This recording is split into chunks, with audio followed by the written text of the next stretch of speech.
If you're watching this, it probably means that we're in the early stages of EMDR together. This timeline is one of our starting points, something we'll use to gently begin noticing the moments in your life that still carry emotional weight. It's not about reliving the trauma. It's about naming what your nervous system might still be holding, quiet, persistently, beneath the surface of your everyday life. And I want to say this up front. You're not expected to get it right. There's no perfect way to do this. Just start where you are. You can include as much or as little as feels okay. Everything you share will be met with care and will move at a pace that honors your capacity. We'll take this one step at a time together. Let me walk you through the basics of how to do the distressing events timeline.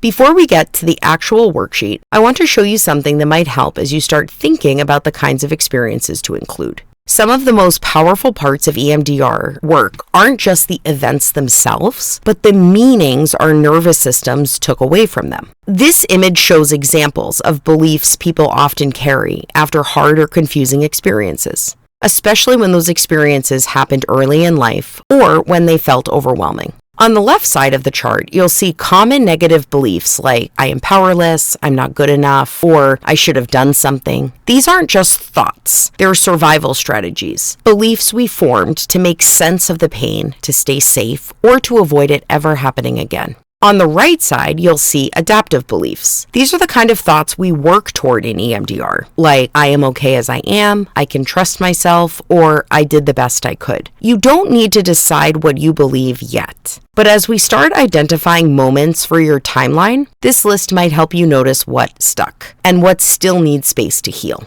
Let's take a look at the distress scale. Something you'll use later to give us a sense of how much emotional weight a memory still carries for you. The scale goes from 0 to 10. 0 means there's no distress at all. The memory might be present, but it feels neutral, maybe like a faded photo. 10 means the distress feels intense or overwhelming. You might notice a racing heart, nausea, a lump in your throat, or that urge to shut down and run away. But most memories don't fall at these extremes. You might label something as a 3 or a 4. It still stings a little, maybe makes your chest tighten or your stomach drop, but you can stay present with it. Or maybe a 6 or 7, when there's discomfort in your body, maybe a heat in your face, pressure in your chest, or a spinning feeling in your head when you bring it to mind. Some people describe clenching in the jaw, tension behind the eyes, or just kind of buzzing underneath the skin. Others say the emotion feels distant but still there, like background music.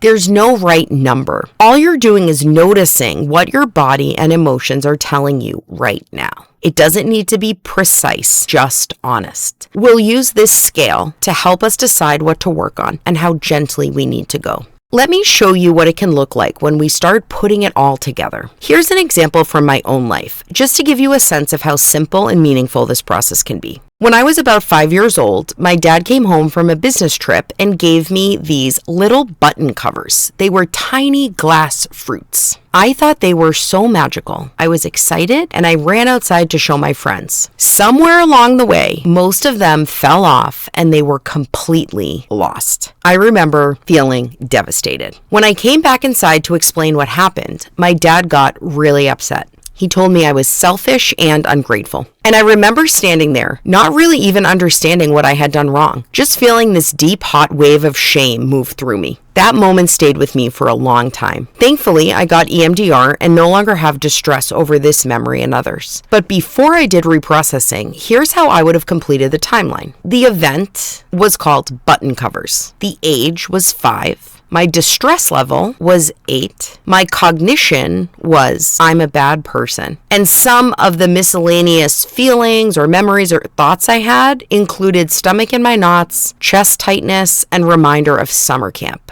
As you can see, it's just a snapshot, not a full story. And that's all we really need here. Just enough to name what happened, how it felt, and what belief got stuck. Also, please remember, this isn't about big T trauma necessarily. Of course, big T trauma is welcome. And you might also include events that are small, confusing moments that really shaped you. What matters is how it landed in you. If it still stirs something emotionally, physically, physically or in the story you tell about yourself, it belongs on the timeline. I'd rather have you put everything you think should be on the timeline, and we can decide what to focus on later. Thank you for taking the time and the courage to begin this timeline. I know it's not always easy to look back, even briefly. Please remember, it doesn't have to be complete. It doesn't have to be perfect, and it's not something you need to do alone. We'll review what you've written together with care and at your pace. This is just the beginning of the work we'll do to help your system feel safer, more spacious, and more at home in the present. You have already done something so important by showing up, and I'm really glad that you're here.